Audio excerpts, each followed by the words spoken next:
오늘 나의 아버지가 내가 다니던 회사까지 찾아오셨다.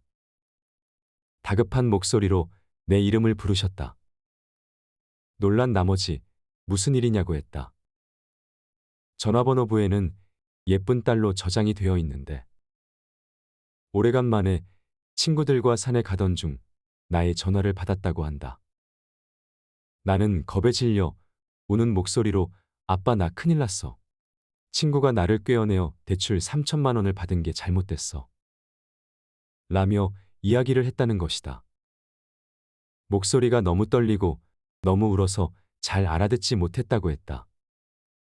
그 순간 갑자기 옆에서 어떤 남자가 전화를 받더니 지금 따님이 너무 울어서 말을 잘 못하니깐 자기가 대신 말하겠다며 전화기를 뺏었다. 그 남자는 대출과 이자에 관해 설명하며 아버지를 몰아붙였다. 그러나 돈을 갚으라는 말이나 이자에 관해서는 말하지 않았다. 요즘 뉴스에도 보이스피싱에 관해 많이 나오고 금전을 요구할 시 의심하라는 말이 많이 퍼져 있다. 내가 볼 때는 금전 이야기를 꺼내지 않으므로 의심을 피하고 아버지의 약한 모습이 나올 때를 기다린 것 같다. 아버지의 이성은 있었다. 조금의 의심이 있었고 남자에게 알았다며 일단 끊으라고 했다고 한다. 아버지는 다시 딸에게 전화를 걸었다. 그런데 딸의 전화번호가 없는 전화번호라는 것이다. 2번, 3번 반복해서 전화를 걸어도 마찬가지였다. 그때부터 아버지는 공포감에 휩쓸리며 이성을 잃었다고 한다. 산으로 향하던 자동차를 돌리며 천근만근 딸의 회사로 급하게 달려갔다. 놀라고 떨리는 목소리로 아버지는 말하셨다. 아버지는 나를 보며 놀란 표정으로 너가 왜 여기 있어? 왜 전화를 안 받아? 정말 다행이다.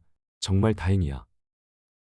아버지께 상황 설명을 듣고 아버지의 핸드폰을 확인해 보니 저장명 예쁜 딸에는 내 번호가 아닌 다른 번호가 저장되어 있었다.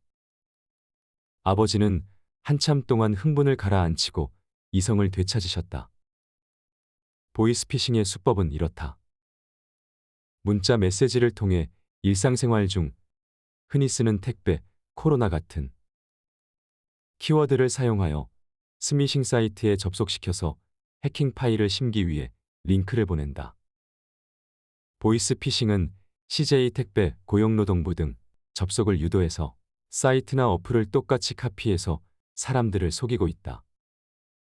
택배로 예시를 들면 택배 확인 문자를 보내며 택배가 도착했다고 택배 확인 명목으로 정교하게 만들어진 CJ 대한통운 가짜 사이트를 접속하게 된다.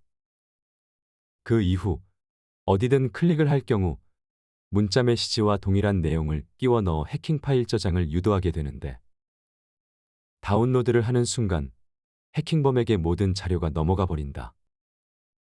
요즘엔 택배 관련하여 스미싱 수법이 유명해지다 보니 인터넷 최신 버전으로 업데이트하라는 방식으로도 접근을 한다고 한다. 이 과정을 거치게 된다면 문자 메시지, 카톡, 사진첩, 공인인증서, 전화번호부 등 전부 탈취가 이루어지게 되며 핸드폰 전화번호부 저장명을 바꾸는 것까지 접근이 가능하게 된 것 같다. 그 이후 나의 이름과 아버지의 이름, 핸드폰 속 동영상을 살피며 나의 목소리를 찾아내서 연기자들과 함께 목소리를 흉내내며 연기를 했던 것이다. 정말 무서운 세상이다. 이렇게 보이스피싱들이 지능적으로 40대에서 60대를 타겟으로 정교하고 지능적으로 사기를 치고 있다. 현존하는 최고의 핸드폰 해킹 확인법은 경찰청에서 개발한 시티즌 코난 앱을 이용해서 확인해보는 것이다. 먼저 경찰청 앱으로 해킹 여부를 확인한 후 그 다음에야 다른 방법들을 적용해보고 증상들을 체크해보는 것이 좋다. 나는 절대 당하지 않는다는 자만은 금물이다. 보이스피싱들이 지능적이고 계획적으로 당신의 모든 정보를 등에 쥐고 배우 못지않은 연기를 한다. 그리고 내 소중한 가족을 건드리며 당신의 이성을 완전히 짓밟는다. 이성을 잃는 순간 당신은 공포감에 휩쓸리고 아무것도 보이지 않기에 당하는 것이다. 당신이 당황하는 순간 그들의 먹잇감이 되는 것이다. 저는 정말 구독자님들이 조심했으면 하는 마음에 이 영상을 만들어 보았습니다. 여러분, 알고 있어도 당할 수밖에 없는 게 보이스피싱 수법입니다. 항상 조심하시고 의심하십시오. 정말 부탁드립니다.